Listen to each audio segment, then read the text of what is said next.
រដ្ឋបាលខេត្តកំពង់ចាមបានបើកកិច្ចប្រជុំសាមញ្ញលើកទី24អាណត្តិទី4របស់ក្រុមប្រឹក្សាខេត្តកំពង់ចាមក្រុមអធិបតីភាពឯកឧត្តមខួយផនប្រធានក្រុមប្រឹក្សាខេត្តនិងឯកឧត្តមអ៊ុនចិន្តាអភិបាលនៃគណៈអភិបាលខេត្តកំពង់ចាមស្ថិតនៅសាលប្រជុំធំសាលាខេត្តកំពង់ចាមកិច្ចប្រជុំនេះបានអនុម័តលើរបៀបវារៈដូចខាងក្រោម 1. ពិនិត្យនិងអនុម័តសេចក្តីព្រាងកំណត់ហេតុនៃកិច្ចប្រជុំសាមញ្ញលើកទី3អាណត្តិទី4របស់ក្រុមប្រឹក្សាខេត្តកំពង់ចាម 2. ពិនិត្យពិភាក្សាអនុម័តសេចក្តីព្រាងរបាយការណ៍ស្តីពីការអនុវត្តការងារប្រចាំខែមេសានិងលើកទិសដៅប្រចាំខែឧសភាឆ្នាំ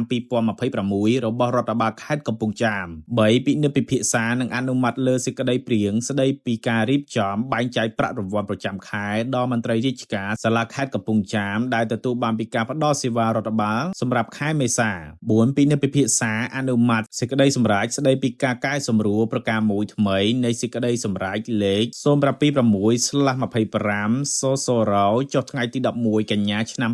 2025ស្តីពីការសម្រួលប្រការមួយនៃសេចក្តីសម្រេចលេខ 045/24 សសរចុះថ្ងៃទី31ខែកក្កដាឆ្នាំ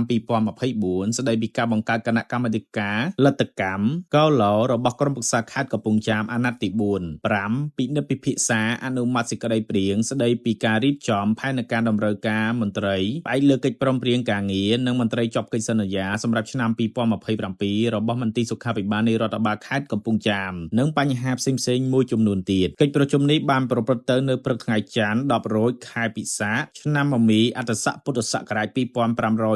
ត្រូវនៅថ្ងៃទី11ខែឧសភាឆ្នាំ